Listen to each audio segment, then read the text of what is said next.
الحمد لله رب العالمين والسلام على عبد الله ورسوله نبينا محمد وعلى آله وصحبه أجمعين أما بعد. So inshallah ta'ala we're resuming the classes on the topic of Hadith from the book Buloogh al-Maram. And this is the first time that we did the book Buloogh al-Maram in this masjid. But these classes have been continuing on since the time that we were in Dubai. I think we've been doing them for around about 3 years or so. And we started at the very beginning of the book. The very beginning in Kitab al-Tahara, the book of purification. And then later on we went on to Kitab al-Salah, the book of the prayer, completed it, walillah alhamd. And after the prayer, in the books of fiqh comes the Zakah. And we had started the book of Zakah. We had started it in Dubai, then we moved, I think we started it a little bit more of it. We did, or maybe we started it in Newcastle, and we continued it on. Even during the time of the COVID restrictions, we were doing it from home. And alhamdulillah, we have reached up to Hadith number 501. Just to recap on the book, because there's some people who came to the masjid maybe for the first time for this class. The book that we're taking is a book called Buloogh al-Maram. And this book is by Imam al-Hafiz ibn Hajar al-Asqalani rahimahullah ta'ala. And it is a book of Hadith. But the books of Hadith can be divided into different types. There's ways we can make categories in books of Hadith. There are books of ahadith that are musnada, meaning that they have chains all the way to the Prophet ﷺ, like Sahih al-Bukhari and Sahih Muslim and Sunan Abi Dawud, and you read the long chain. And there are books which are summarized, and the reason they don't have all of the chains in them is because you can see the reference in the book and you can go back to the reference and there you'll find the chain. So for example, the hadith we're going to cover today is reported by Abu Dawud. Al-Hafiz ibn Hajar hasn't mentioned the whole chain and the narrators and everything. But if you wanted to see that, you would just go back to Abu Dawud, open it up, find the hadith. And then from that hadith, you would be able to find the chain and look at the authenticity and so on. So why did Al-Hafiz ibn Hajar summarize it like that? Because he wanted this book to be easy for you to study, easy for you to revise, because this book contains ahadith al-ahkam, the ahadith that relate to rulings in Islam. What do we mean by the ahadith that relate to rulings in Islam? The ahadith that relate to things that you have to do, they are wajib upon you. And the other ones that are prohibited for you to do, haram. The things which it is recommended for you to do, mustahab. The things which it is disliked for you to do, makruh. And perhaps, even though it's not maqsoodah, it's not deliberately intended, but sometimes you might even find some of the mubahat, the things which are permissible for you to do. They're allowed. They're okay for you to do. I might think if you turn that down just a touch, inshallah. The things that are allowed for you to do. That's what this book covers. It covers all of the topics of fiqh that relate to the things you have to do and the things you mustn't do and the things that it's recommended for you to do and the things it's disliked for you to do. So it's going to start with salah, because salah is the first of the actions that are required from you after the shahadatain, after testifying that there is no God worthy of worship but Allah. You're required to pray your salah, right? And before you pray, you have to be pure. So it starts with tahara, and then salah, purification, and then prayer. And then what comes next in the actions of Islam, the outward actions you have to do, the next one is zakah. And that's where we reach now. And this book, like the other books of fiqh, is divided into ibadat and mu'amalat. So it's divided into things where the intention behind them is your worship between you and Allah subhanahu wa ta'ala. It's a pure act of worship. And the actions where the original intention is a benefit in the dunya,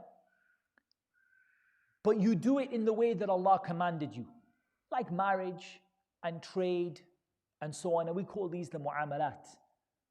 You originally do these mu'amalat because originally before Islam, these mu'amalat existed for the sake of something in the dunya, like people got married since the time of Adam alayhi salam.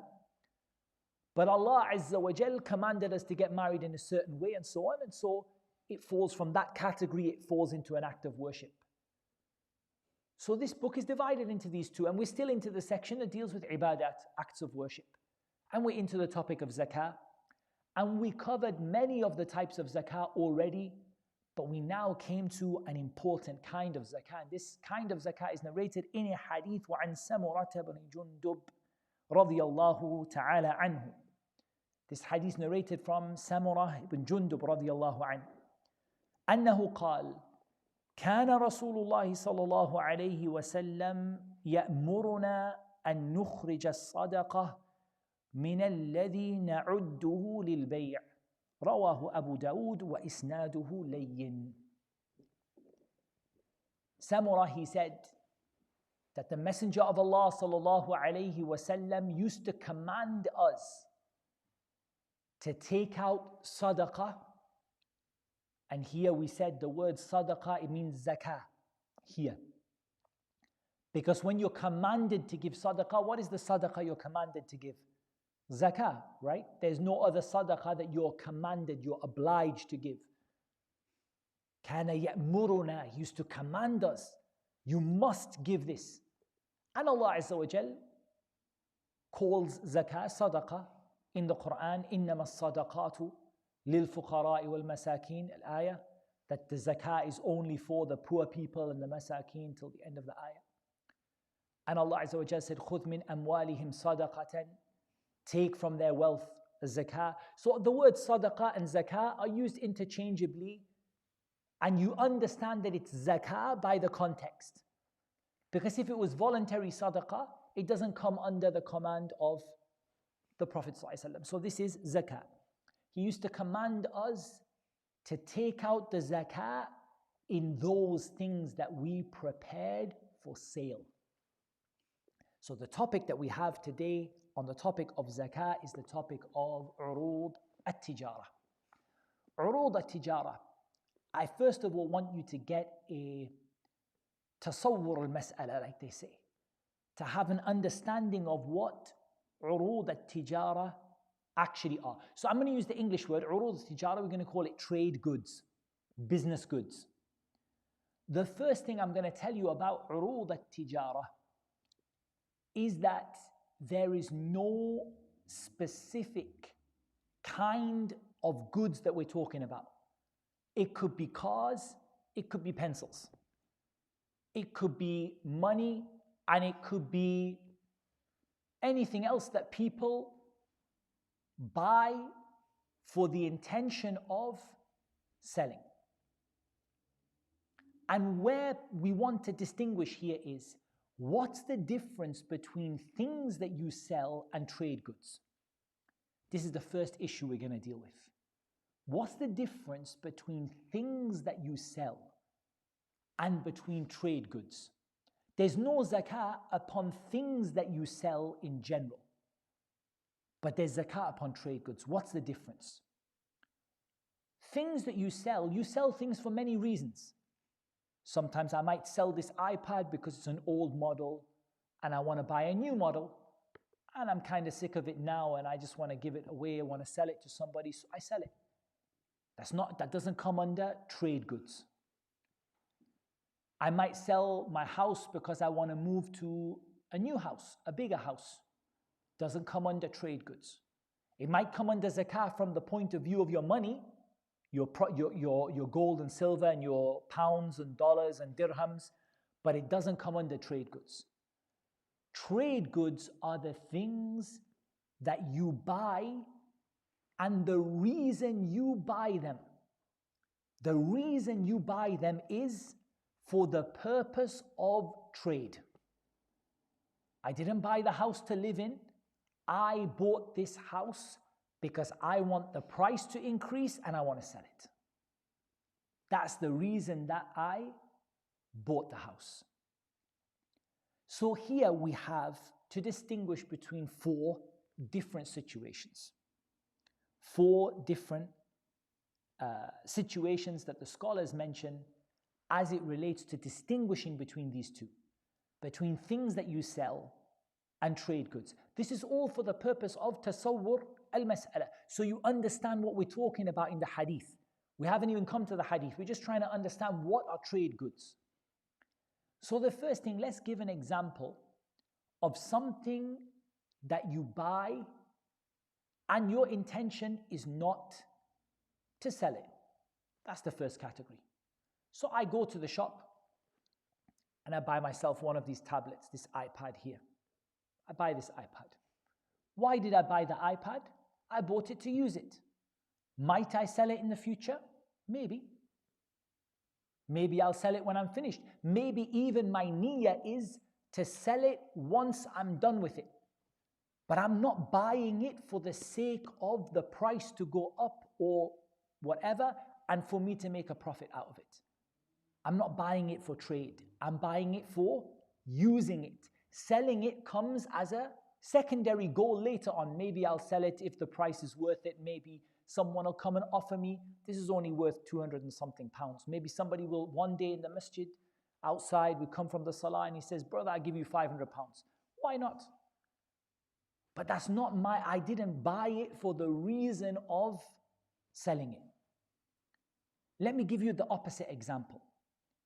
I buy a tablet like this. The reason I'm buying it is I found it on eBay for a cheap price. They were selling it on eBay for 200 and I know that in the market I can get 300 for it. So I purchased it for what?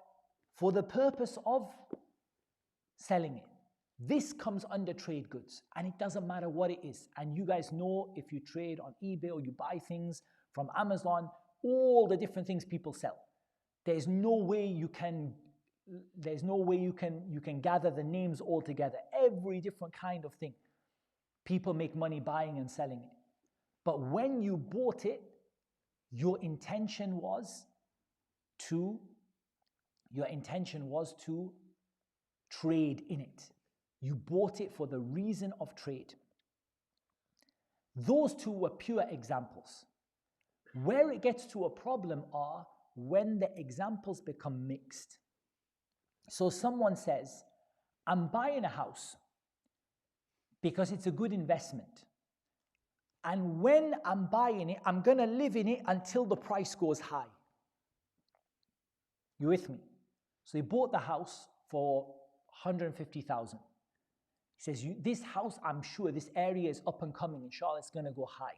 So when the price comes to 200, I'm going to sell it. But until then, I'm going to live in it. What do we think here?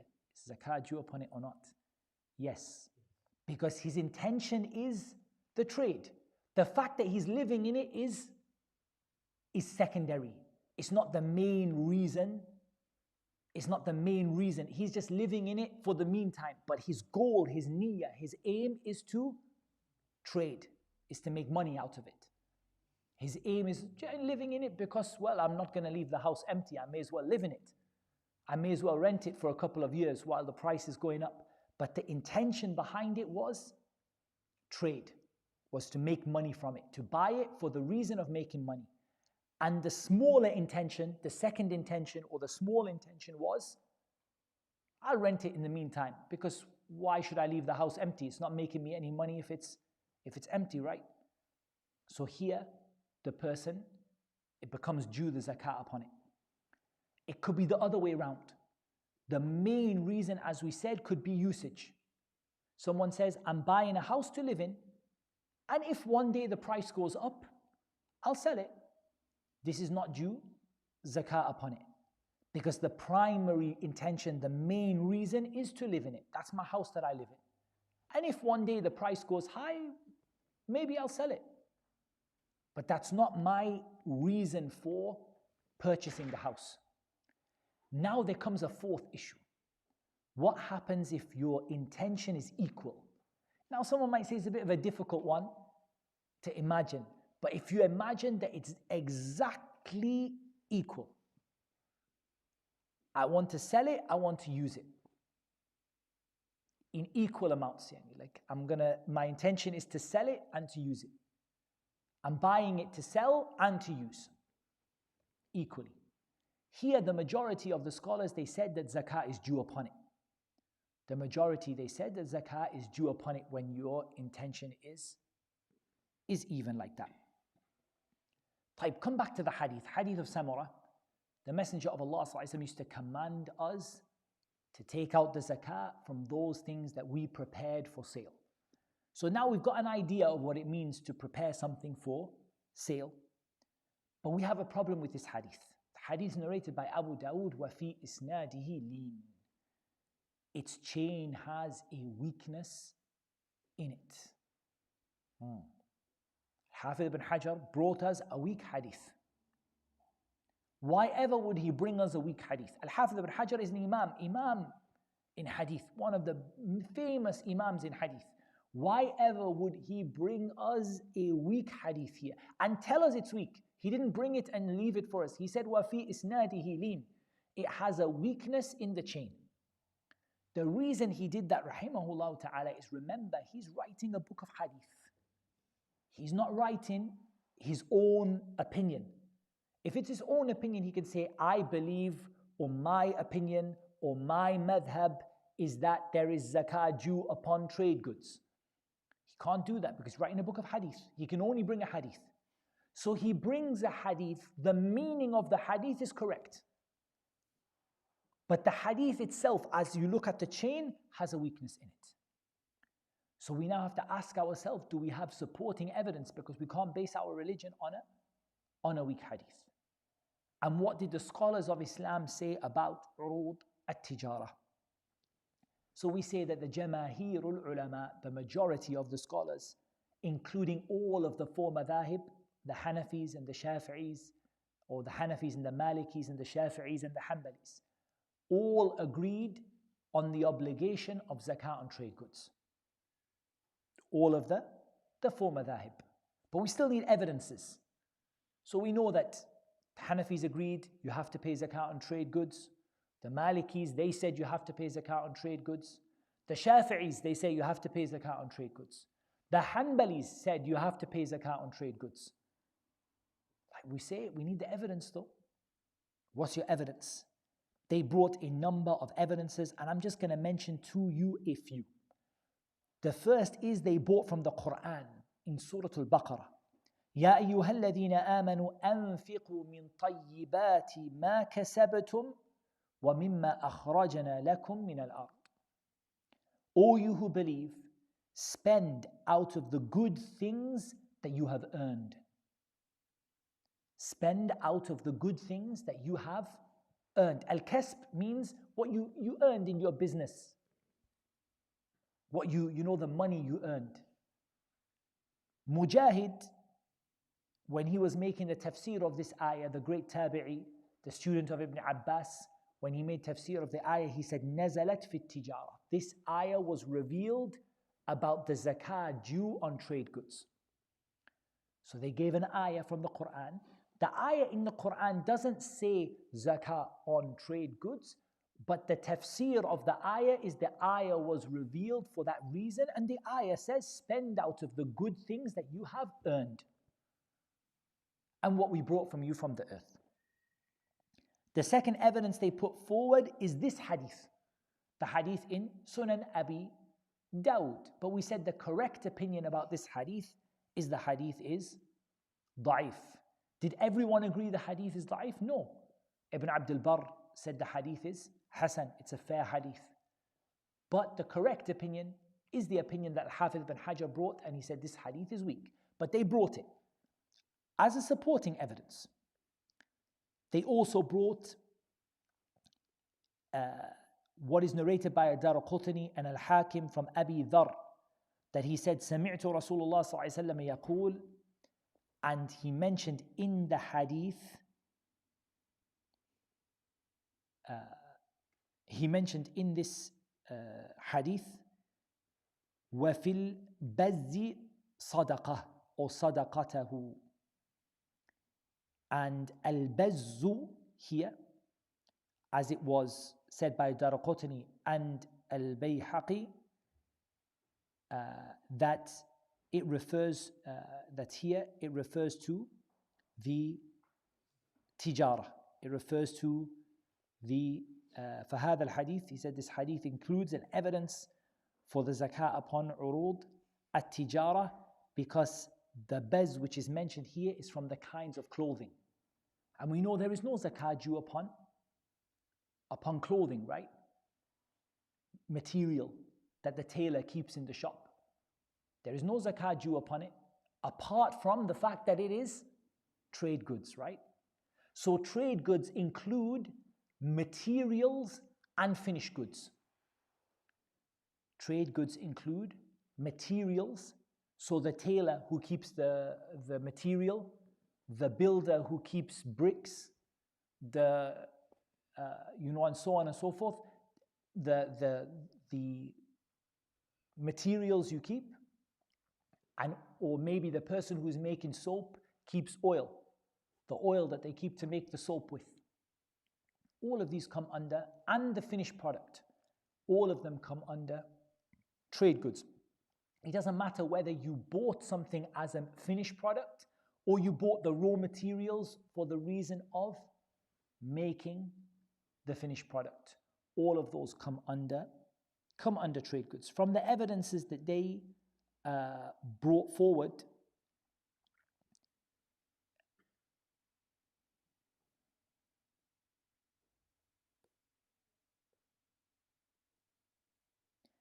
is the statement of Umar radiyallahu an, that he said regarding some of the trade goods, someone who used to sell a particular kind of product, he said, قَوِّمْهُ ثُمَّ أَخْرِجْ صَدَقَتَهُ. He said, calculate its value and then bring out the zakah of it. And they brought a hadith narrated from, or they brought a statement from Ibn Umar radiyallahu anhuma, لَيْسَ فِي الْعُرُوضِ زَكَاةٌ إِلَّا مَا كَانَ لِلتِّجَارَةِ. There is no zakah due upon products except what is prepared for trade. So they had, and these are just a handful, but this is something that the four madahib agreed upon, that there is zakah due upon trade goods. And we said when it comes to trade goods, it doesn't matter whether we're talking about raw materials or half finished or finished. It doesn't even matter about the money that is used for investing in those goods. So even a business that brings in investment,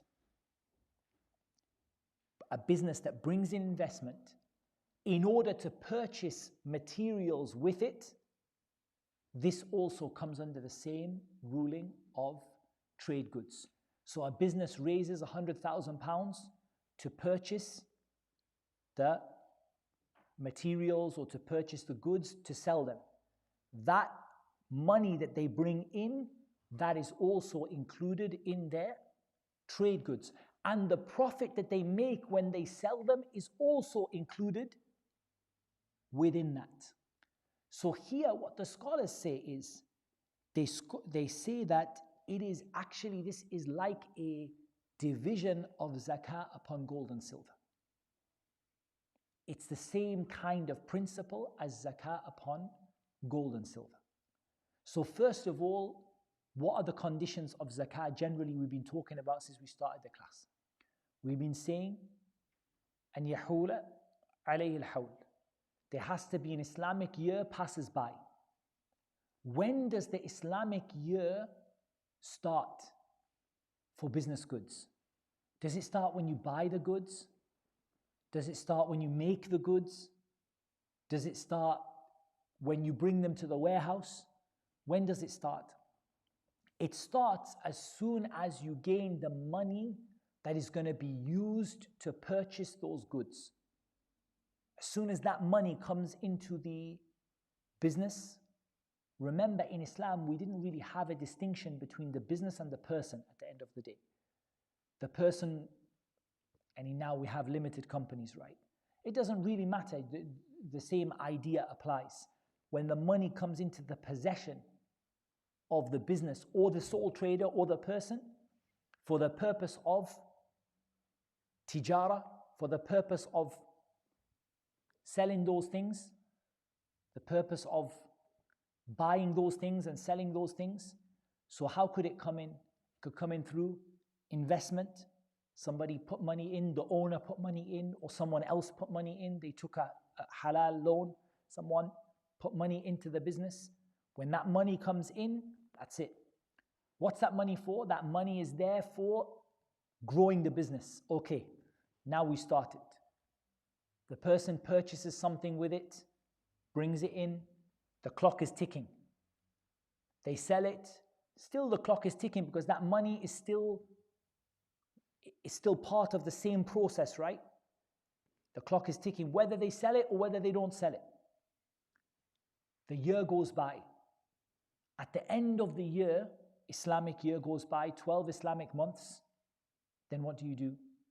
The business owner takes a look at that account and says, okay, this money came in, we bought this with it, maybe we sold some of it, maybe we didn't sell some of it, and they calculate the zakah upon it. And the zakah is the same as the zakah upon gold and silver. It is 2.5%. 2.5%. Rub' al-ushr, a quarter of a tenth, meaning 10%, a quarter of 10%, 2.5%. What about though, if those goods are still in the warehouse or in the shop shelf, in the shop? What can he do? He has to take an inventory of the value. Which value? The value he bought it at, or the value he wants to sell it at, or the value they are today? The value they are if he sold them in the market normally at that time. Not the, what's the word? The closing down sale price. Just like get rid of it. I'm just going to sell it for £1, just get rid of it. But the normal price in the market, the price that it's currently selling at today, the value, if he sold it today, normally, it doesn't matter if it's a little bit discounted, he can do the discount value, but not like, the closing down sale price, but like the ulama, they say, min ghayri idtirarin kathir, without the si'r al-muttar, the one who's desperate and he just, quickly sells it. But the general price calculates at that price. But what about if he doesn't have enough cash to pay 2.5%? He can pay it from the goods itself. If he doesn't have enough cash to pay it, he can actually take the goods himself and give the goods until it reaches 2.5% of the value. What about if there's a mix of cash and products? He counts them all together because they're all part of the same process, right? The money came in to buy those things. You bought them. You made things with them. You sold them. It's all part of the same process. It's all part of the same process. So the zakah is all counted for it together. But there remains one thing, and that is what? The nisab. What is the threshold? Because we know that zakah is not due on, if I just bought, let's say, if I bought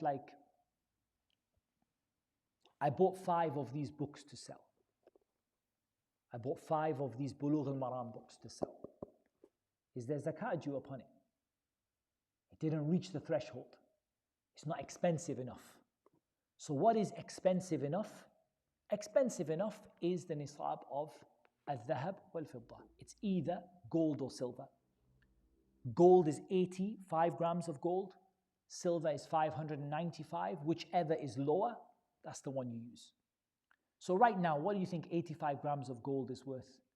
Definitely a few thousand, couple thousand pounds. I'm not sure, I didn't check the gold price today, but I'm sure that 85 grams of gold is worth, maybe, a few thousand pounds. And 595 grams of silver, maybe a few hundred, maybe 300 pounds, 350, whichever is lower. Why do we go with the lower one? Why don't we go with the higher one? Because the lower one is more beneficial for the poor people. It's better for the poor people. So we look at which one is lower because the purpose, the maqsid of the zakah, the purpose of the zakah is to relieve poverty. So if we tell people, don't worry, you don't have to give zakah until your shop goods are worth £4,000, he's going to say, okay, but it's less zakah. But if you say, as soon as you have even £300 of goods, as soon as you even have £300, you have to give it. It's better for the poor people. So whichever one is lower. Because in history, the number goes up and down. Sometimes gold value is high, sometimes gold is low. Sometimes silver maybe is high, sometimes silver is low. Right now, silver is low and gold is high, so we use silver. So is it that the case that the businessman gives this zakah once a year, or is it more than once a year? In reality, each amount of money is separate. And each set of goods that they bought is, if it came from a different amount of money, is separate. But a lot of people struggle to keep it all separate. They find it a little bit difficult to keep everything separate. So they lump it all together. They put it all together. He says, look, I just want to do once a year. One time a year, I just want to look. What's my cash in the business account? How many goods are in my shop? What's the value of the things I'm going to sell? That's all I want to do. Is he allowed to do that? He's allowed to do that with one condition. That he has to do it at the earliest time that zakah becomes due. So let's say let's just give an example. He got £20,000 investment. And he went and bought some things. So the clock started ticking, right? Later on, a separate thing, he got £10,000 of his own money, he put it in to buy something different. The third time, he got some more money from something else and he put some more money to buy something different. So he needs to calculate the zakah at the earliest one of the three if he wants to bring them all together. If he wants to keep them separate, he can keep them separate. That one when a year finishes, that one when a year finishes, that one when a year finishes. But if he wants to bring them all together, he needs to make sure he brings them together at the earliest time, not at the latest time. Because in that case, he's late on the first zakah, but he's on time for the second one or the third one. No, he has to make the first one on time and the second one early and the third one early. But if he makes it early, isn't it possible he might make a mistake? He might calculate his zakah too high, too low. It's okay as long as if he realizes later he made a mistake, he just can pay more. Or if he paid too much, then it's extra sadaqah for him. It's the same with your personal wealth. For example, if you earn a salary every month, this is not on the topic of urud at-tijara. If you earn a salary every month, when is your zakah due? Your zakah is due a year from the month that you received that salary. So you received that salary on the 1st of Ramadan.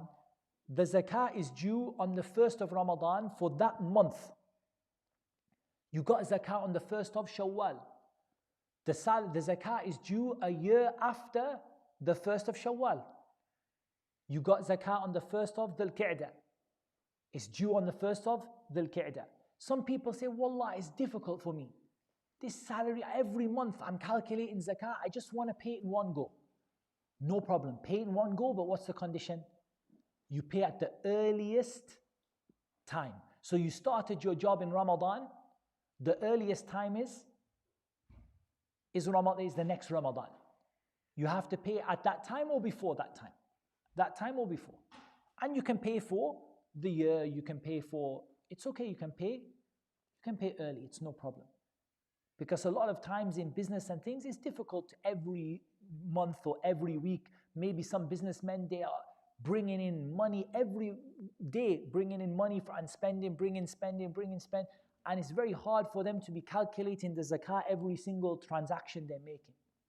So instead, what helps is just do it once a year, twice a year, once a quarter, whatever is easy for the person, but make sure that nothing is late. You never go longer than, it's never longer than a year. So for example, if you open a business, when is your first zakah due? 12 Islamic months from the day that you started trading. That could be you brought your investment in, some money was put into your business, you put some money in. When you put that money in, then a year, Islamic year from then, you do your accounts. Don't worry about Companies House, don't worry about tax, HMRC, that's different. Islamic zakah, 12 Islamic months, they give you like 12 months plus 4, something like that. No, Islamically you have 12 Islamic months from the time you brought that money into your business. You have your 12 Islamic months. What about if you're a sole trader, you don't have a business, but you just by yourself, you're buying and selling? The first time you put that money aside for the intention of business, like maybe we earn a salary, but maybe I want to do some business on the side. The first time I took that money, I said, this £1,000, I'm going to buy things with it. The timer started. 12 months from then, I do my first Islamic accounts. I look at the money I have, I look at the profit I made, I look at the goods that I have, the stock I have, and I calculate the value. I look at the value of 595 grams of silver, maybe £300, whatever. Make sure if it's over £300, what I have, I take it and I give the zakah. There are lots and lots of other issues we need to cover in urud at-tijara because it's quite a big topic.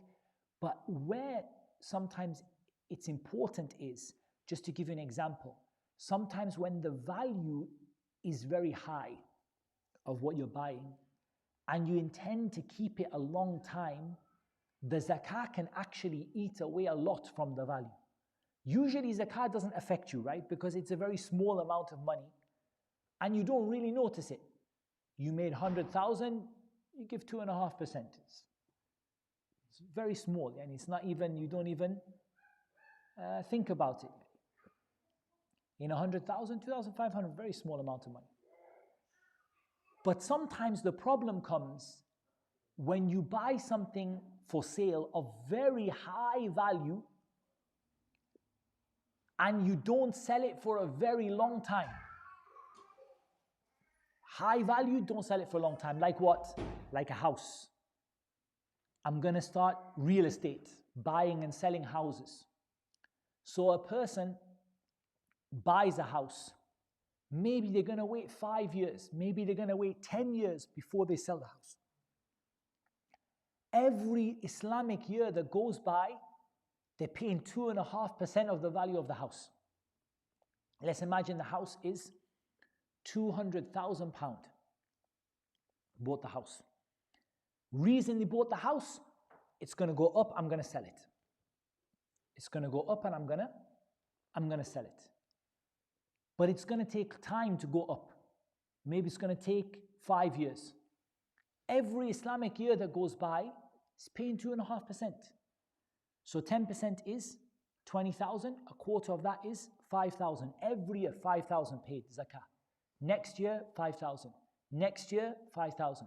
Before he sold it, he already paid £25,000 in zakah in the 5 years. What's the solution to this? The solution is don't leave it empty to go up in value. Rent it out or use it for some benefit so that it doesn't just decrease while you're waiting to sell it. Of course, if you didn't buy it to sell, there's no problem. You don't pay zakah anyway. If you bought it to live in, you don't pay zakah. Even if you might sell it later on. But you bought it to sell. It's your second house, you're not living there. You bought it, I bought this to sell it. I'm waiting for the price to go up. But then the market crashes because of something, COVID happens, market went down. Now I'm stuck. 10 years I'm waiting to sell this apartment. I can't do anything with it. Every year, the zakah is going from it.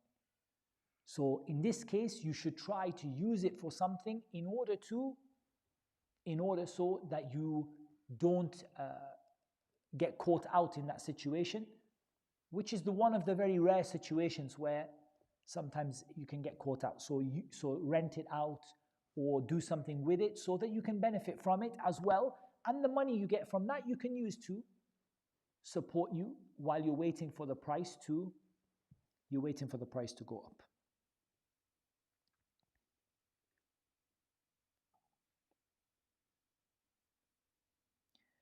Someone asked a very good question. They asked, what about if you bought a house to live in or for your children, to give it to your children, like for your children to live in, and you're renting it out? Is zakah due upon it? Yes. You bought it to live in for your children or to give to your children. Is zakah due on it? No. Not in this point. You're right, zakah is due in the sense of your own profit from the rent or whatever. That's different. But I'm talking about, is it trade goods? No, it's not trade goods, because you didn't buy it for the sake of trading it. You bought it to give for your children to live in. But what it's due is, obviously you're going to make a profit on the rent, and the profit you make on the rent is your own money. You spend some of it, and whatever is left, you pay your zakah like normal, right? Does that make sense? Yeah, because if you rented the house, because the babies are small, if you rented the house, then the money comes for you. Yes. If you rent the house, the rent is just like any other income, like salary, like anything. You pay your expenses, you pay your bills, you pay whatever, and whatever is left, if a year goes by and you have that money, you pay zakah like normal. But it's not considered trade goods, right? It's not something that you bought it with the intention of selling it. Sometimes there might be some situations where you have to ask some of the ulama, like maybe you bought it for your children to sell it. You bought it because your children want to sell it. So here, you maybe have to ask some conditions. But generally speaking, if you bought it to live in and for your children to live in, then it's not trade goods. Zakah comes from the rent like anything else. You get your income, you pay your family bills, you pay your needs, everything, whatever is left over. If you kept it for 1 year, then zakah is due. It's important also to note about the issue that we call al-mal al-mustafad, money that comes to you during the year. A lot of times in business, the same transaction or the same money keeps bringing you money during the year. For example, it could be like an investment of some kind, and it keeps bringing you money during the year. If that came from, we already mentioned this in the lectures, if it came from the original money, it's not a new transaction, it's not something new, it's coming from the old one, then it's considered part of the old one and you give the zakah all together. You put it all together. But if it's a new transaction, then no, it's not part. It has its own counter, its own timer, its own year. Its year is it by itself.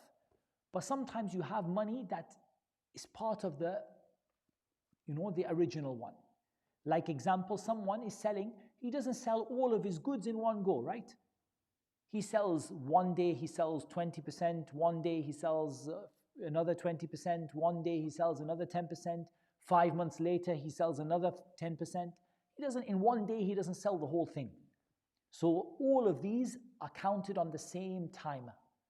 They're not counted separately because they all came from the same source. They all came from the same source. But salary is not like that, because each salary is separate. Each salary you receive every month is completely separate from the other one. It's not like when you put an investment and you keep getting profit like a dividend from it every 3 months you get a dividend from it. That's one amount of money and it's bringing you profit every 3 months. Let's have a look at some of the questions that we had online. At what age do we have to give zakah? This is a very good question. Zakah is a right which is related to wealth. It's not related to age. They say zakah is haqqul mal, or it is min al-huquq al-maliyya. It's from the rulings that relate to and the rights of the money itself.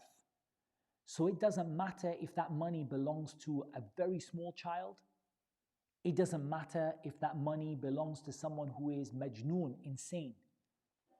It doesn't matter if that money, it doesn't matter who it belongs to and what age they are. But the only difference is who actually gives it. So if it's a child, does the baby calculate their zakah? No. The wali, their guardian, their parent, the one who's looking after them, they calculate the zakah. The child is not sinful if they don't pay the zakah because the child doesn't know. But the zakah is to be paid. There's no age. It's not like salah where you start praying at 7, you start giving zakah at 7, and then you give zakah at 10, and then you have to give it at 15. No, zakah is a right of the wealth itself. So even if the wealth belonged to someone who is insane, their guardian or their helper, the one who's looking after them, they will take the money and they will pay the zakah on their behalf. Okay, savings. Someone asking about savings. What about savings? And sometimes people saving money for their kids until they grow up. So this doesn't come under trade goods, obviously, because it's not money that you're keeping for trade or for business. It comes under regular zakah on money. So regular zakah on money is very simple. Like all zakah, or generally speaking, most zakah, we have a minimum amount, threshold, and we have a year, and we have a percentage. Okay? So what's the minimum amount? As we said, it's 595 grams of silver. And this question was related also, do we use silver or gold? You use the threshold which is the least, the smallest one. So here at the moment today, silver. So 595 grams of silver. Let's just say, example, let's just say £300. As soon as your saving for your child reaches £300, start the timer or save the date in your calendar for 1 Islamic year from that day. Put it in your diary. Let's just say 1st of Ramadan, you reach £300 for your child. You are putting £50 every month for your child. 50, next month, 50, next month, 50, next month, 50. 1st of Ramadan, it reached £300. I'm giving 300 as an example. Actually, it's the 595 grams of silver. It could be 295, could be 350, depends on silver. It went over, okay? Now you write the date, 1st of Ramadan. Every time the 1st of Ramadan comes, you pay the zakah on that money. So you put in £50 a month, right? So after a year, you have 500, 600, right? You have £600. So you pay the zakah.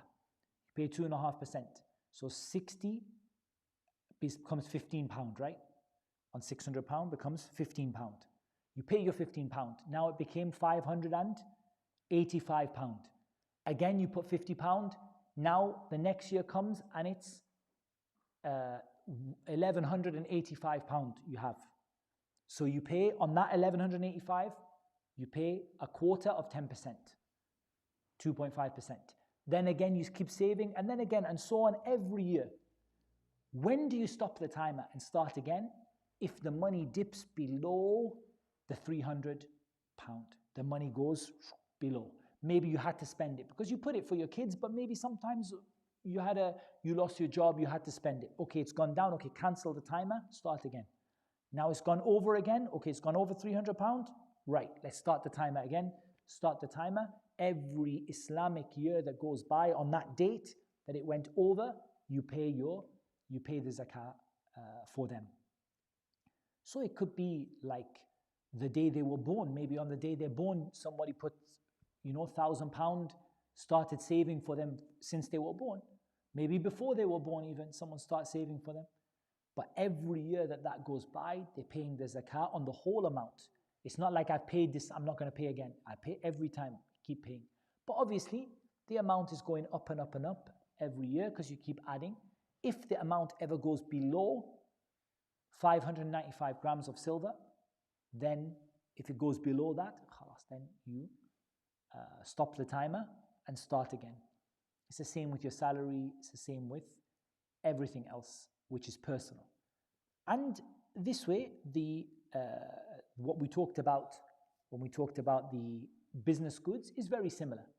But the difference is the business goods is not just gold and silver, but also anything that you purchase for the intention of selling it, growing it, making something with it and selling it. This all comes under urud at-tijara. We're going to stop there inshallah ta'ala, but we still have a lot of issues in business goods still to go. So I think I covered about half, but we still have quite a few things to cover because there's quite a lot of things we have to talk about. We haven't spoken really about business shares in companies. When you buy shares in a company and you get dividends, you sell your shares.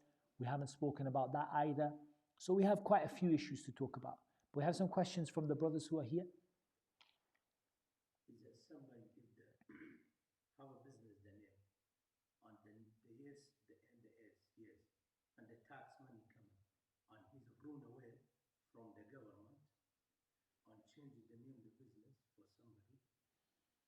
What about now? Does the guy still is paid the zakat or is it what is this?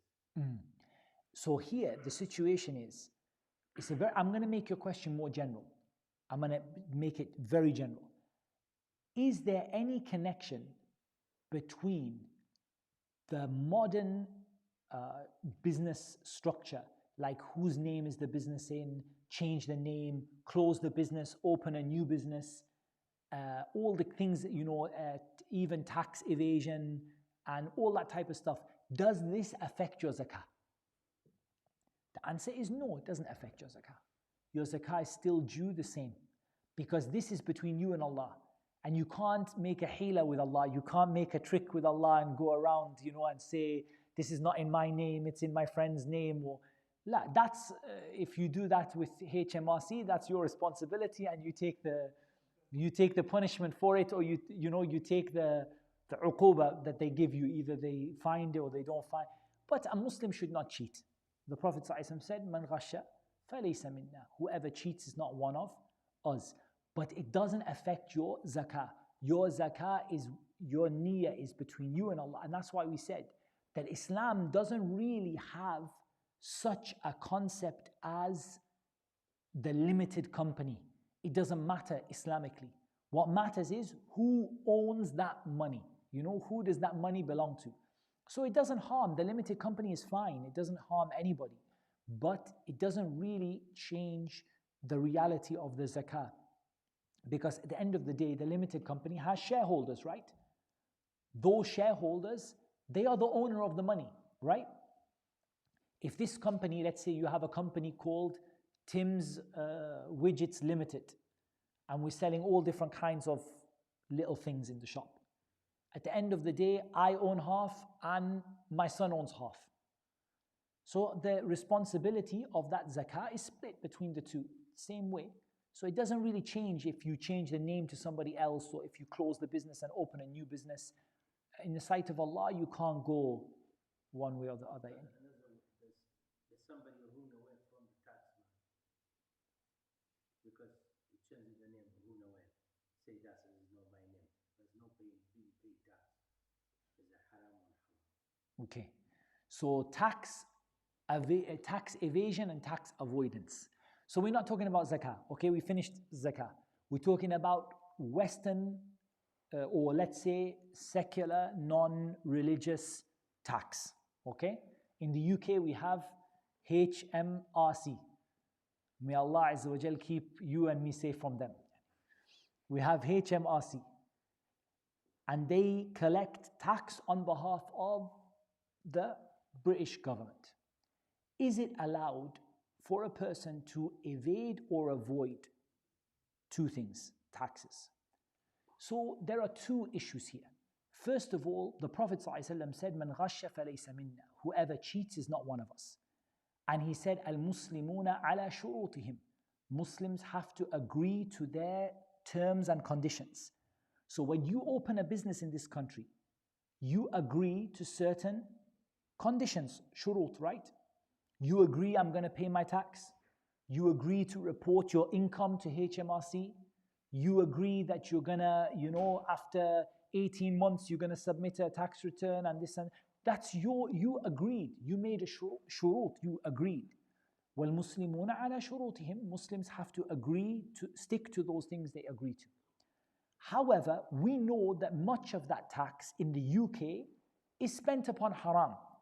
Agreed? Some of it. I'm not going to say all of it. Some of it is spent upon things that Islamically are not useful or are not allowed or are haram. So what should be the position of the Muslim? You're not allowed to break the law, but you should do everything you can to minimize your tax bill. And that's the same like every businessman does. Did you ever find a businessman who doesn't want to minimize his tax bill? In the whole world, every single one of them, they want to minimize the bill. But you can't break the law. So you minimize the bill the clever way. There is the clever way, there is the silly way. The clever way is that you have an accountant and you have expenses and you structure your business with shareholders the way that it should be, and you have you employ people, and at the end of the day you use the law to your advantage to minimize the bill like everybody does. But you shouldn't get to a stage where you reach tax evasion, where you are breaking your condition that you made with them. They never forced you to open a business. They never came and put a gun to your head and said you have to open a business today. You agreed to open it. And when you agreed to open it, you agreed to the conditions that they put upon you. And the Prophet ﷺ said, "Al-Muslimuna ala shurutihim." Muslims have to stick to their conditions. So in this case, it's not permissible for you to break the law and cheat and lie and steal and whatever, but it is permissible for you to minimize your tax bill in the legal way. And you see, the more, subhanAllah, the more these companies, the bigger they get, the more clever they get to minimize their tax bill. So you see the likes of Google and they're paying like peanuts in tax. Some guy's got a fish and chip shop outside, he's paying more tax than these guys. Because they are very clever. They routed their money through this country and that country, and this money went here and that money went there, and then they didn't break the law, they just used the law to make it as small as possible. And ultimately that's what you should try to do.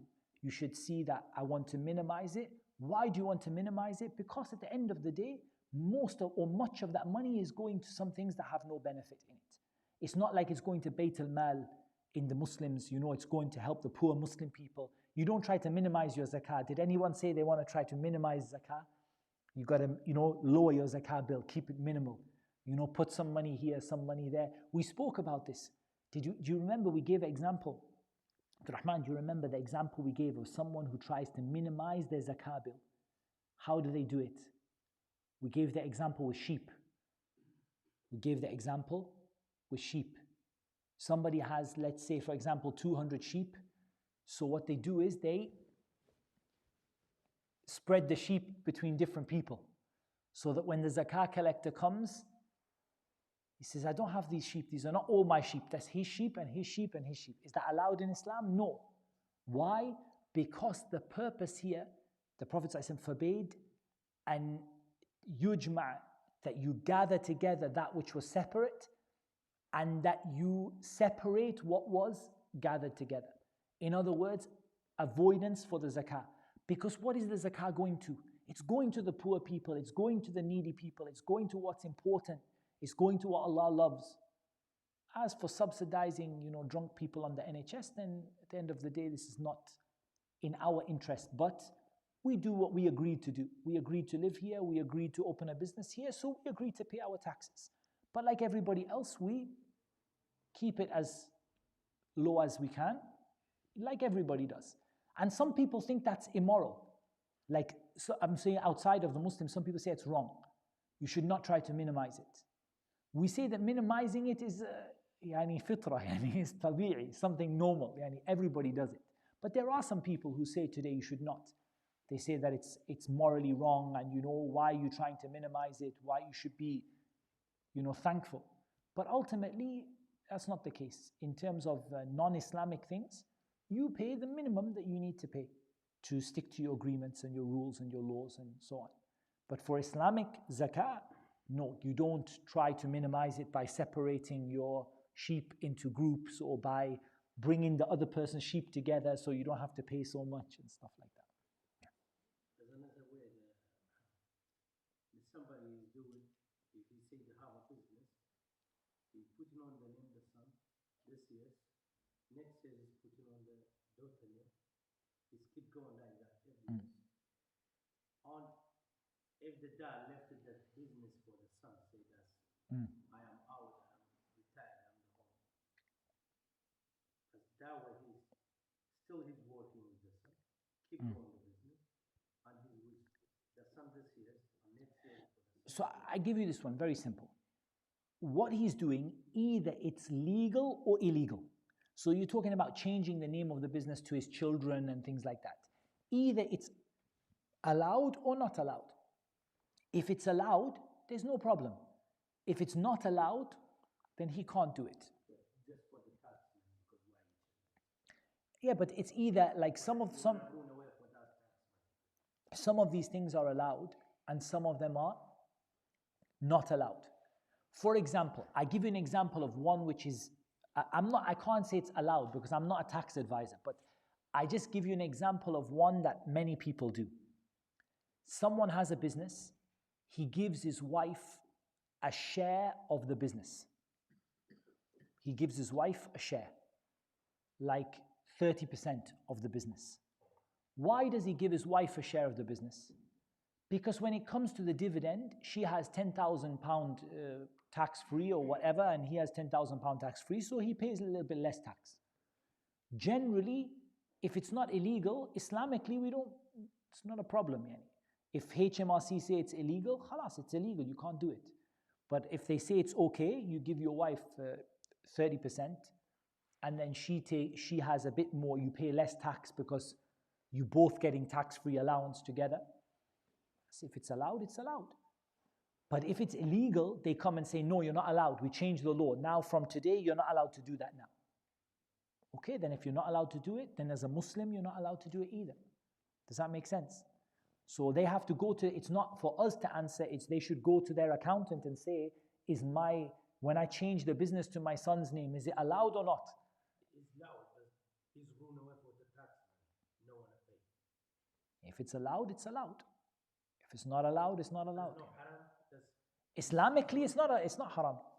No haram. Islamically, we don't have a say in it. Islamically, we don't have any opinion about it at all because it's not an Islamic law. It's a non-Islamic law, right? So we don't have an opinion. But it only matters, is it allowed? Does his accountant say it's allowed or not? Your accountant say, yeah, it's fine. Accountant say, no, it's not allowed. This is illegal. So the person should not break the conditions they agreed to because of the hadith, al-Muslimuna ala shurutihim. Muslims have to agree to the conditions that they make.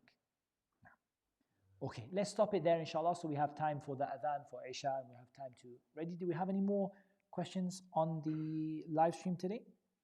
Did I miss any out? Okay, in that case, inshallah ta'ala, we will stop there. And we're going to be continuing the topic of business transactions next week because we didn't finish all the issues. We have a lot of issues to talk about business transactions. Today was just an overview. But did you all understand generally about what we meant about goods for business, about business goods and stock and raw materials? We understood, inshallah? Okay. Next week we'll go into some more individual issues, and Allah Azza wa Jalla knows best. Wassalatu wassalamu ala nabiyyina Muhammad wa ala alihi wa sahbihi ajma'in. Jazakumullah khairan for watching. Please subscribe, share, and you can visit muhammadtim.com.